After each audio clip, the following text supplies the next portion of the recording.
Coming into this week, you know, since this is the second year, there's only been one other year, you're like, okay, what's really gonna go down? You know, it's gonna be awesome, because it's a lot of really cool people doing a lot of cool stuff. And then the weeks start to roll in, and even after the first day, I remember we all kind of met and we're like, whoa.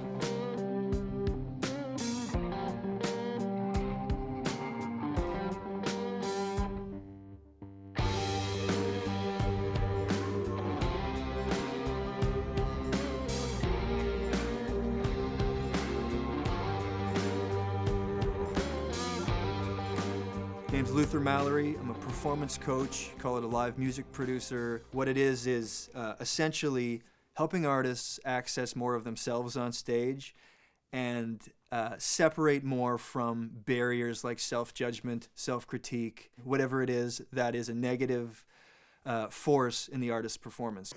Luther's a madman. You can tell he's a bit of a genius, right? And probably, I mean, I'm not even sure if he really gets it, you know? He's just kind of going off and like whatever happens. Whatever comes to his mind comes out, but it just makes him so personable. Even though the artist obsession is, I gotta go on there, prepare very little so I can be spontaneous, but all that actually really does is make us obsessively control things. I should do this. Should I? So you start singing and you go, "Your wings are the loneliest." No judgment yet. Moments like this. Right here, the very popular thing creeps in immediately, which is, am I doing enough? Should I move around? That fucking thing that always happens. And then so you struggle with this and you go, moments like this, they can be lonely. We made the decision at the show, there's 25 people that we made the decision to say, fuck it, let's just make it a crazy show. And that was a choice you made as a choice about focus. And that's everything here. Focus, yeah, it's just a lot about focus points. And I know with me, sometimes on stage, like most artists that don't admit it, I deal with, you know, sometimes anxiety. And it's just about when your brain starts to get a little clustered, like focus points. And he, you know, offered a very legitimate solution on like what I can do in that particular moment. I could, even at the show last night, I even found myself doing it. And I was like, wow, game changer. Like it's not like you need to build a skill set. It's just a choice, like, you know, it's just a choice, like an actor makes a choice about who the character is. You know, it takes the lines and makes a choice about who the character is. Just getting some of Luther's advice a couple of days ago and then having to perform last night, I just felt more at ease. Yeah, I definitely on the genius part, you know, and you know, the madman part I think is, you know, I don't really think he's a madman. I don't know if I'd go that far. He's insane. But he's the best. Luther's points about focus and making sure you're focusing on things. And it might not be the biggest thing, but if you focus on it, it can become the biggest thing. It can become the most important thing. And to really just own it and to put value in that experience by owning it. And that was really special. And I think we all took some lessons away from that about like reviewing your shows and like taking a moment before you perform to like get in your zone for 30 minutes. I really like that. Do you guys have a good ritual before the show? Yeah, we do. What is it? Want to do it?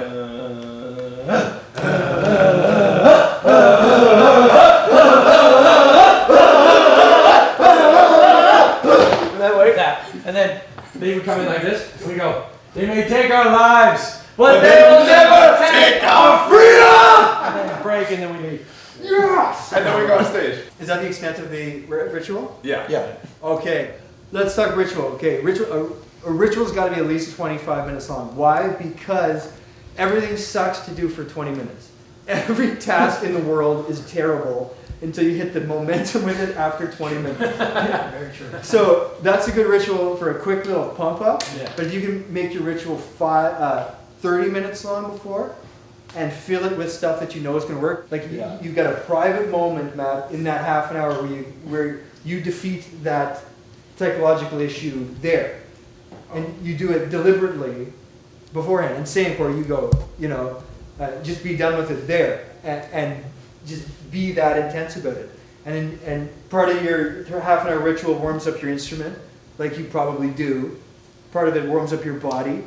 so you find your full range of motion, which we almost never do. 5 minutes of stretching, 5 minutes of finding your actual total range. You'll go on stage and you won't do the T-Rex arms thing, which is like, hey, what's up, everybody? Because you're worried about, because every nanometer is more of a risk, you know what I mean? Yeah, oh God, ah! Do they love me? Do they love me? You know, instead, I've already done that backstage, now this feels fun. It's easy. Choose half an hour worth of shit you think might help you, right?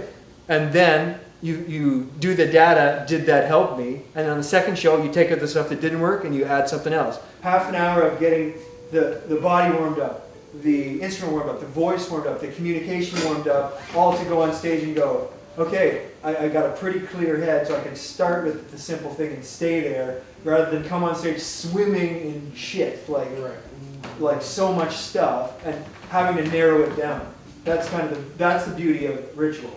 Like my morning ritual, because I'm a lunatic, I have to journal, meditate for half an hour, exercise. I have to do all these things in order to get the fuck out of my thinking brain in the morning. Same thing. Getting ready for a show, need the ritual, it's the setup. That's what it is. It's the setup. Basically what I do is take the brain space of the artist that looks like that is filled in performance with thoughts, mostly negative, unhelpful thoughts, like anticipating some problem, guilting, shaming, judging about some past problem instead of being in the moment, inventorying that and trying to deliberately extract those negative thoughts and replace them with things we know help on purpose, thereby shrinking the brain space to that and opening up this idea of the moment can live here in this expressive, empty brain space. That's what we're trying to get to.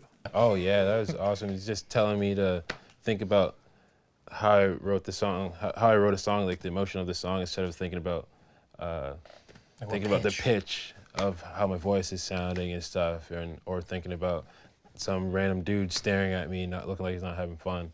It's funny how I fell into your arms, thinking if I never left Toronto, I wouldn't be this high. Just a voice in disguise. You changed my life. It was awesome. I never get to hear you ever because I got your ears in with just track.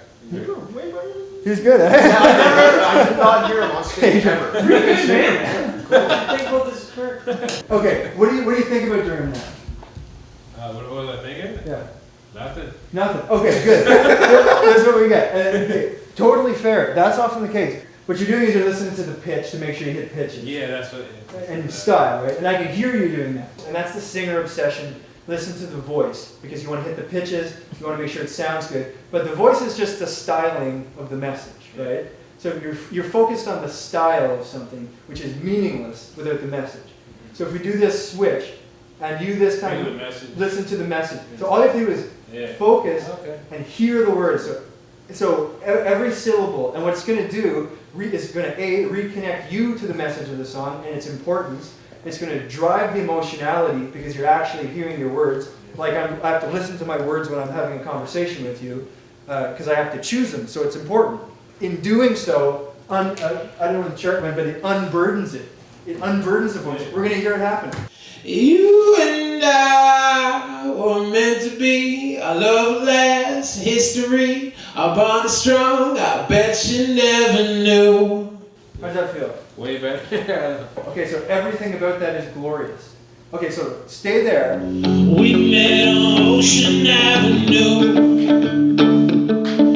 right down in Santa Monica. It's where our souls first touched. Felt like 1,000 marching bands. Okay, so immediately, how does that feel? I felt myself growl when he did, unintentionally, which is good. Let's add Adrian. Come on up. Right hand, left hand. Cool. Yeah.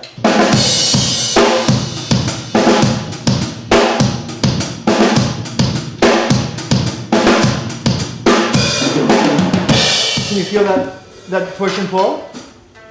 I'm like so drilled in on that track that all I'm focused on is the track. You know what I mean? Okay, try it again, because I challenge you to hear the whole track, but then try to come out of that. like you still be, you know, in there, but try to come out of that and make it about bringing the focus into the hand.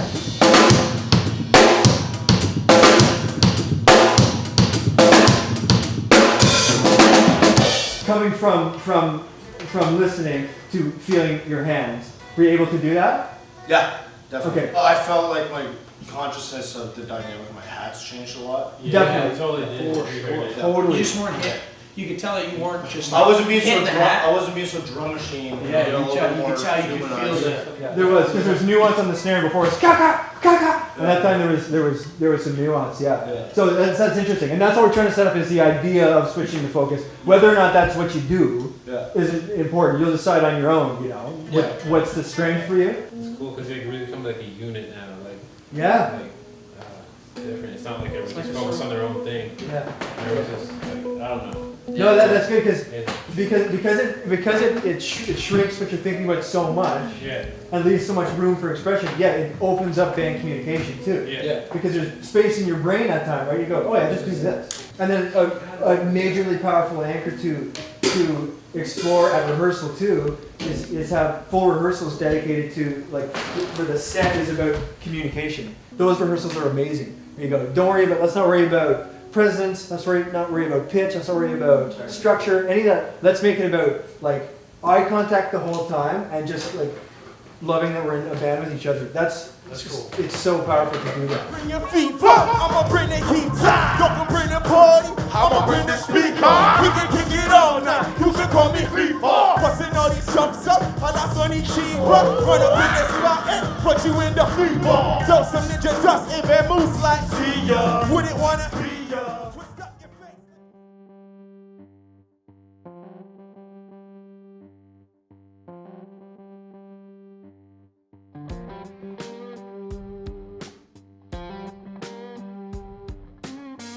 I almost broke the camera, but that's fine. I saved the We're day. here at the Cars Juno's head office, and the boys have indulged in the festivities. All right, it's my turn with the camera. They haven't shared it with me yet. I've been getting pretty jealous. He's not as cool as everyone else. I'm not. I'm gonna work on not looking at the floor during interviews. I've been doing really good in this one, so I'm kind of stoked about it. No, we're talking about, we're not getting hype. Yeah, I didn't think the B team would do something like that.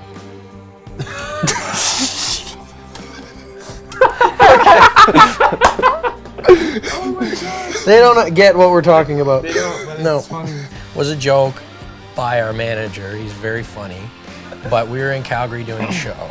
Traditionally, the way things are set up now, Frank sings, and if there's any, like, interviews or anything like that, I do the interview. So he's like, okay, well, who's coming with me today to go to Long Quaid? And Matt and Adrian are like, yeah, we're coming with you. He's like, oh, I'm rolling with the B team today. And there's just like, team! We missed this one. Prime example of the B team. Just, I'm not gonna say anything. It's gonna be bad.